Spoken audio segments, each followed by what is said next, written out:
See this? Now it's pretty obvious to anybody that this is garbage. See that?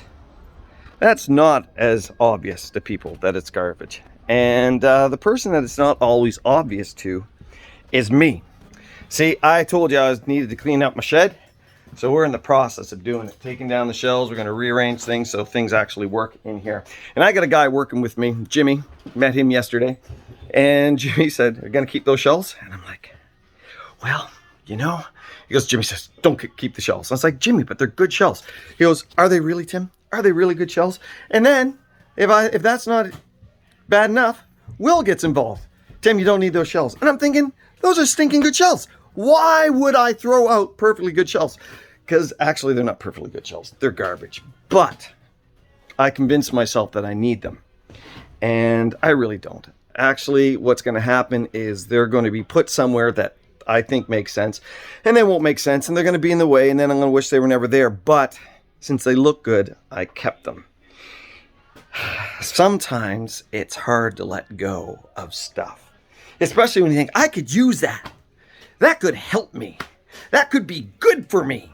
That could really improve my life. But in actuality, it's garbage. It's keeping you from getting your life organized. Keeping you from putting things in order. And you hold on to things that really either have no value or in many cases are actually harmful to you. But those are the things that you're used to. Those are the things that you find comfort in. Those are the things where when you have them, they make more sense. And then people like Jimmy come along and they tell you, "What'd you tell me to do with those cupboards?" I told you they're no use to you. You can't use them and you won't, so you have to do something with them. It'll just be the old thing, everything in a mess. See, I'm not lying. It's exactly. So that's what Jimmy says. He's got to get rid of it. And you know what? He's not wrong. And sometimes you need to have people in your life that are going to come into your life and say, "You know, Tom, you know, Joe, you know, Sarah, you know, Bertha." I'm just picking names. You really need to get rid of that. You really need to assess whether this is really healthy for you to have in your life. And sometimes it's hard. Sometimes it's hard to let go.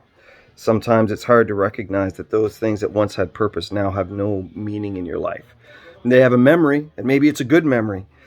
But the Bible talks about wiping the dust off the altar, which is basically taking the things that were good at one point and removing yourself from the past and moving forward so you can make new sacrifices and you can move forward in your life.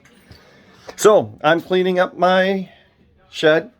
I got Jimmy and Will telling me things I need to toss, and I'm trying to listen because I need it to be more organized. And the same thing in my life. I need people, and I have people. I'm very privileged to have people in my life that say, "Tim, it's time to let go."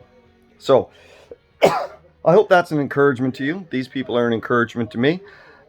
We need each other. God bless you. Bye for now.